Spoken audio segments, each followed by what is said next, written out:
በኋላ ነሳዋለሁ ሙዝ እግር የለው የት ይሄዳል ዛሬ መነሳት የፈለገች አትመስልም አይን የለውም እንዴ ሰውየው ለምንድነው አንሸራቶ የሚወድቀው ቅድም የጣለችው ሙዝ ረገጠችውና አንሸራቷት ወደቀች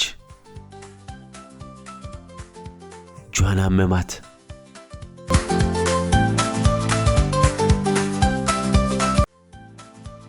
ሎሊ እንደተለመደው ከሶፋው ላይ ቁጭ ብላለች ዛሬ መነሳት የፈለገች አትመስልም ሎሊ ሶፋ ላይ ቁጭ ብላ በስልኳ እየተጫወተች ነው ሎሊ ይሄንን የሙዝ ልጣጭ እያበላሽ ለምንድነው ወለል ላይ የምትጥዩ አንቺው እንጂ በኋላ ነሳዋለሁ ሙዝ እግር የለው የት ይሄዳል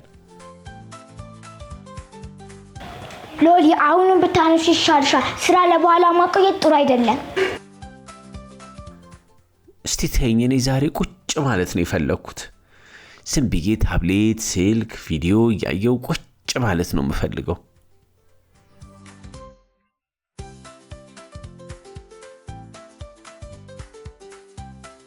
አንድ ሰው ሳያይ ተንሸራቶ ሊወድቅ ይችላል ሎሊ አይን የለውም እንዴ ሰውየው ለምንድነው አንሸራቶ የሚወድቀው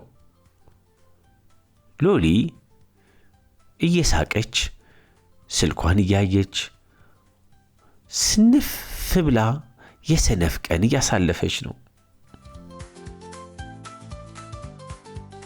ኧረ ተይ ሎሊ አይንሽን ያምሻል እንደገና ልጅ ስልክ አይዝም ሎሊ ግን ዛሬ ከተቀመጠችበት መነሳትም አልፈለገችም ሎሊ ውሃ ጠማት ወይኔ ውሃ ጠማኝ እስቲ እጅ ውሃ ልጠጣ ብላ ውሃ ልትጠጣ ሄደች ሎሊ ቅድም የጣለችው ሙዝ ረገጠችውና አንሸራቷት ወደቀች ጆና መማት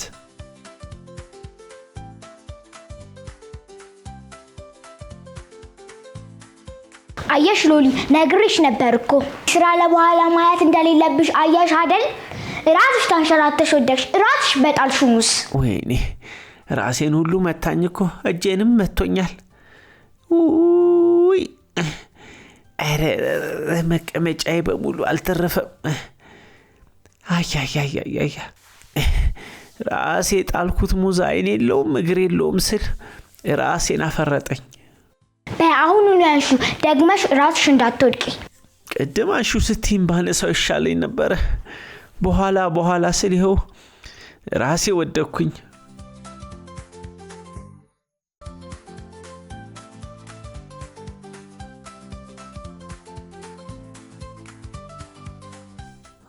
ሎሊ ክፍሏ ገባች ቤቱ ግን ተዘበራርቋል ልብሱን እዚህና እዛ ጥላለች አላጸዳችም እንደዚሁ እንደተዘበራረቀ መተኛ ትፈልጋለች እንደገና ደግሞ ውጭ ወጣ ዞር ለማለትም ትፈልጋለች ግራ ገብቷታል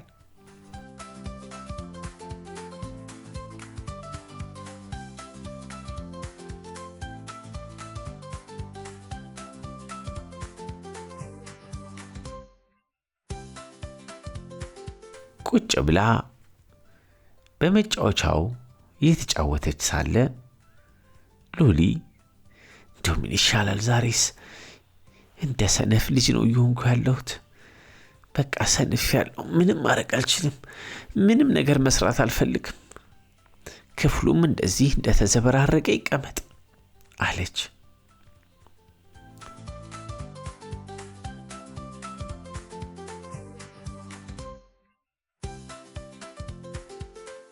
እነዚህ ልብሶችሽን አጣጥፈሽ ብታስቀምጪ ይሻልሻል ይረጋጋጣል እኮ ባክሽ ተይ አጨቅጭቀኝ እኔ ምንም ማድረግ አልችልም አሁን ባጣጥፈው መልሼ በኋላ ማዘበራረቅ አይቀርም ስለዚህ ከዚሁ ከመሬት ላይ መፈልገውን ብድግ ማድረግ እችላለሁ እንደገና የተጣጠፈው ልብስ መልሶ ዝብርቅርቅ ለሚለው ነገር ለምንድነው ማስተካከለው አላስተካክልም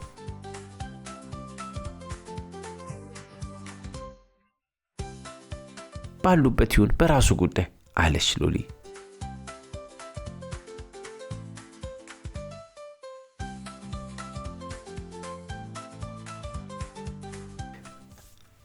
እስቲ አንድ እግር ካልሲ የት ነበረ? ሎሊ አንድ እግር ካልሲ አገኘች። አንድ እግር ካልሲ ግን በቀላሉ ማግኘት ከበዳት። ተነስታ የጣለችውን ልብስ እያነሳሳች የጠፋባትን ካልሲ መፈለግ ጀመረች። ሎሊ ቤቱን አዘበራርቃለች። የሰነፍ ልጅ ክፍል ይመስላል።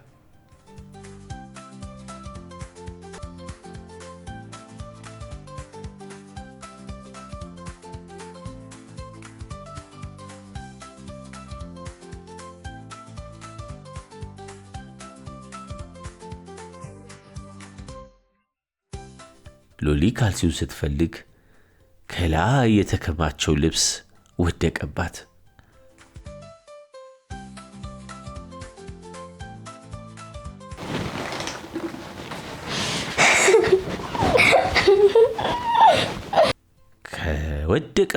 ሎሊ ከወደቀባት ልብስ ውስጥ ለመውጣት እየሞከረች ነው። በጣም ተናደደች። ከአንድ ጥፋት ወደ አንድ ጥፋት። መጀመሪያ ቤቷን ስላላስተካከለች ከዛ በኋላ ያለው ነገር ሁሉ የተዘበራረቀ ሆነባት። አየሽ ሎሊ፣ ነግሬሽ ነበር እኮ። ሎሊ በራሷ ጸባይ ተናደደች። ልትነሳ ስትል ወንበሩ ጭንቅላቷ ውስጥ ገባ።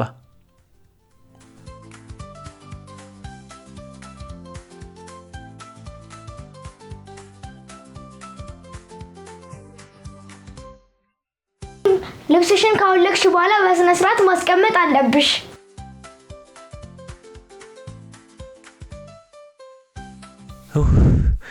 እንዴት እኮ እንደወደኩ እኮ። አረ አንድ ካልሲ ጠፍቶ ይኸው ጭንቅላቴ ዞረ ፍለጋ። የት ነው የማገኘው? ወዮ ሎሊ፣ ካልሲሽን ለማግኘት አንድ ቅድመ ሁኔታ አለ። እሺ ንገሪኝ። ምን ላድርግ? ቆይ መጀመሪያ መኝታ ቤትሽን ካስተካከልሽ በኋላ ካልሲሽን እኔ እሰጥሻለሁ። ይህን ሁሉ ነገር ሎሊ ሐሳብ ገባት። አሰበችና በኋላ ላይ ልጆች ከመጡ ለመጫወት እንደማትችል ስለገባት ተነስታ ለማስተካከል ወሰነች። አዎ ቶሎ እሰጥሻለሁ። አንቺ ብቻ መኝታ ቤትሽን ልብስሽን ቶሎ አስተካኪ። 30 ደቂቃ እሰጥሻለሁ፣ ተመልሼ እመጣለሁ። ሎሊም ተነስታ የተዘበራረቀውን ክፍል ማስተካከል ጀመረች። ከመነሻው ጀምሬ እንደዚህ አስተካክዬ ቢሆን ኖሮ ቤቱ አይዘበራረቅም። አንዱ ካልሲ ሲወድቅ፣ አንዱ ልብስ ሲወድቅ እዛው እየተውኩት ይኸው ቤቱ እንደዚህ ተዘበራረቀ። ባለፈው ነገር ነበር እኮ ከስር አስቀምጪ፣ ቆሻሻ ልብሱን ቆሻሻ መጣያ ውስጥ ጣይ፣ ንጹህ ልብሶቹን አጣጥፈሽ አስቀምጪ፣ አልጋሽን አንጥፊ ብላኝ ነበር። አልሰማ ብዬ ነው ለራሴ አስቸጋሪ ሁኔታ ውስጥ ገባሁ። ሎሊ አየሽ፣ አስተካከልሽው። አፎሚያ ካልሲውን እኮ አገኘሁት አለች ሎሊ።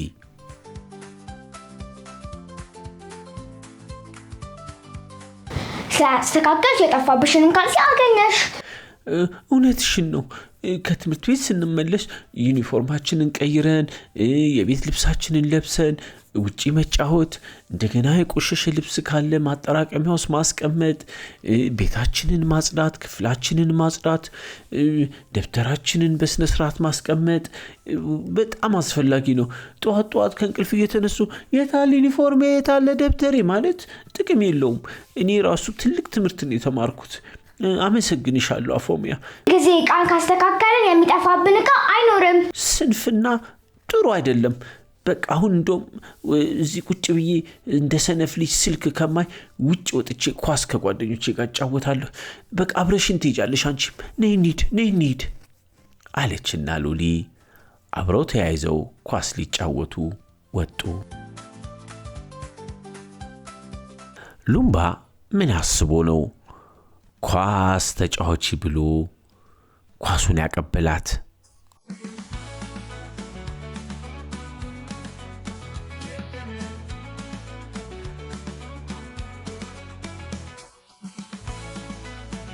እኔ እንደ ኢቫና ግጥም ገጣሚ አይደለሁም። በአጠቃላይ 5-1 አለቀ። በጣም ስቀን ተዝናንተን ነበር የገባነው። አሁን ተረዳሁኝ። እኔ ኢቫና መሆን የለብኝም። እኔ ራሴን ነው መሆን ያለብኝ። ራሴ ምርጥ ነኝ። እሷ እኮ ጎበዝ ተናጋሪ ሆነችው።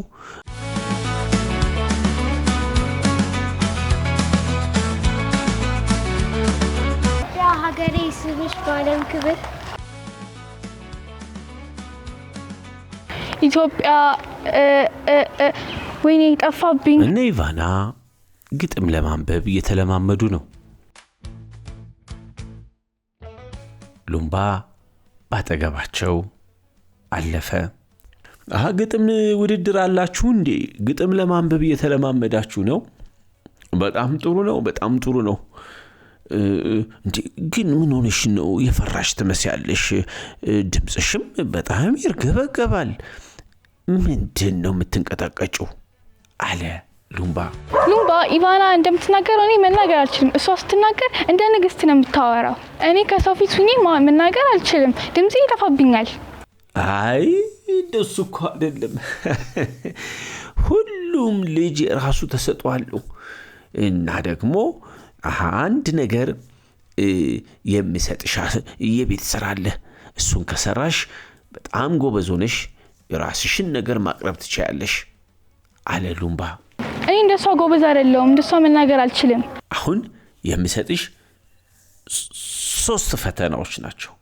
እነዚህን 3 ፈተናዎች ካለፍሽ በቃ ምንም ነገር አያቅትሽም።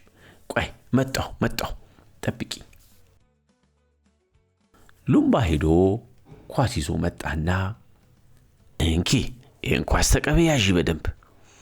አሁን ለጓደኛሽ ወስደሽ እንጫወት ኳስ ትያታለሽ። ከዛ በኋላ እምትልሽን ደግሞ እናያለን አለ ሉምባ።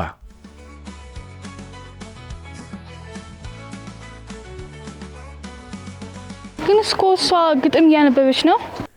ሞክሪ፣ ዝም ብለሽ እንኪ በያትና እንጫወት በያት አለ ሉምባ።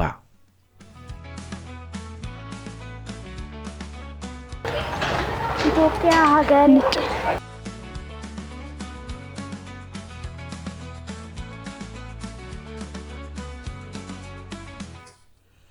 ልጆቹ ተሰብስበው ኳስ መጫወት ጀመሩ።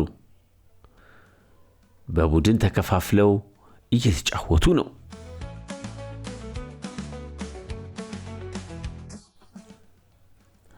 ሉምባ ምን አስቦ ነው ኳስ ተጫዋች ብሎ ኳሱን ያቀበላት?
አየሽ አይደለ አሁን ኳስ ላይ እንዴት ጎበዝ እንደሆንሽ? አዎ እኔ ምን እንደምትወጂ አውቃለሁ። ያንቺ ተሰጥኦም ኳስ እንደሆነ ኳስ ላይ ጎበዝም እንደሆንሽ አውቃለሁ። ግን ለዛ ነው የኳስ ፈተና የሰጠውሽ። ግን ለምንድን ነው በኳስ ጎበዝ ይሆንሽው? ምክንያቱም እኔ በየቀኑ ኳስ ጫወታለሁ፣ ግን ኢቫና በየቀኑ አትጫወት። አዎ በየቀኑ እየተለማመድ ስለሆነ ነው። አሁን ጓደኛሽም በየቀኑ ግጥም ታነባለች፣ መጽሐፍ ታነባለች። ስለዛ በየቀኑ እሷ ስለምትለማመድ ጎበዝ ሆናለች። አንቺም ዝግጅቱ ያለቀን ብቻ ሳይሆን ልክ እንደ ኳሱ በየቀኑ ልምምድ ብታረጊ እንደሷ ለማቅረብ ትችላለሽ። ደግሞ ሁላችሁም የተለያየ ችሎታ እኮ ነው ያላችሁ። እየተመለከትካት ነው። ለሁሉም ሰው ግጥም ትናገራለች፣ ተረትም ታነባለች። ልክ ነሽ፣ ግን በየቀኑ ስለምትለማመድ ግጥም ማንበብ ላይ ጎበዝ ናት። አንቺ ደግሞ በየቀኑ ኳስ ስለምትጫወቺ ኳስ ላይ ጎበዝ ነሽ። ሁለታችሁም የተለያየ ችሎታ አላችሁ። ስለዚህ አንቺ ያለሽን ችሎታ እስቲ በደንብ ይዩ አለ ሉምባ። ነይ ለማንኛውም ወደ ሁለተኛው ደግሞ ፈተና ወስድሻለሁ። ነይ ቁጭ ብለሽ እስቲ ይሄንን ተለማመጂ አለ ሉምባ። ሉምባ የሰጣትን የቤት ስራ ለማንበብ እየሞከረች ነው። በዚህ ዘመን ራሴን አመመኝ። ለ3 ሰዓት ሙሉ አነበብኩ፣ ግን ምንም ትዝ ሊለኝ አልቻለም። ግን እንደ ኢቫና አዋቂ መባል ፈልጋለሁ። አዎ ሉምባ ሰማና መጣ። ልክ ነሽ። ይኸውልሽ ምንም ነገር መጀመሪያ ላይ ይከብዳል። በየቀኑ ልምምድ ባረግሽ ቁጥር ግን እጅግ እየቀለለሽና እየወደድሽው ትመጫለሽ። ልክ እንደ ስፖርት መጀመሪያ ላይ ይደክማል፣ በኋላ ግን ሰውነት ሲለምደው ስፖርት መስራት ሁልጊዜ ደስ ይላል። እሷ እኮ ጎበዝ ተናጋሪ ሆነችው በየቀኑ ስለምትለማመድ፣ ለጓደኞቿ ግጥም ስለምታነብ፣ መድረክ ላይ በየጊዜው እየወጣች ሳትፈራ ለተማሪው ስለምታነብ ነው። ስለዚህ አንቺም ልምምድ ካረግሽና በየጊዜው ተስፋ ሳትቆርጪ የምትችውን ጥረት ካረግሽ ወደ ኋላ የምትሆኝበት ምንም ምክንያት የለም አለ ሉምባ።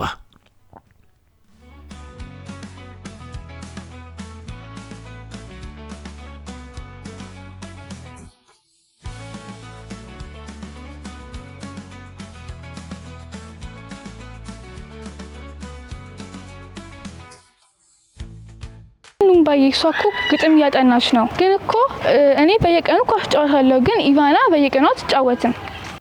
አውቃለሁ።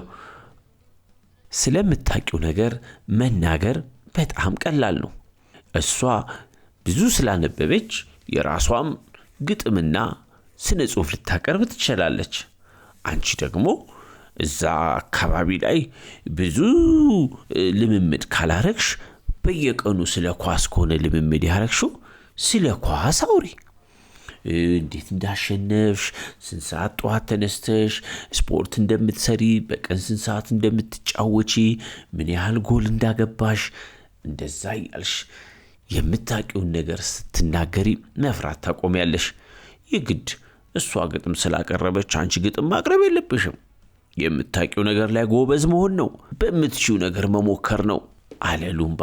እኔ እንደ ኢቫና ግጥም ገጣሚ አይደለሁም፣ ግን ባለፈው ኳስ ተጋጥመን ሰፈር ውስጥ እንዴት እንዳሸነፍን ልነግራችሁ እችላለሁ።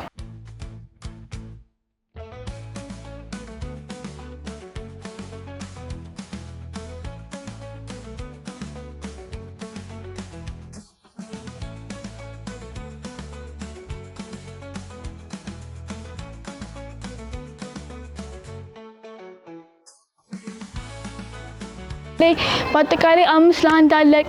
በጣም ስቀን ተዝናንተን ነበር የገባነው። አሁን ተረዳሁኝ። እኔ ኢቫና መሆን የለብኝም። እኔ ራሴን ነው መሆን ያለብኝ። ራሴ ምርጥ ነኝ። ጎበዝ የኔ ጀግና። አዎ እንደሱ ነው ያልኩሽ።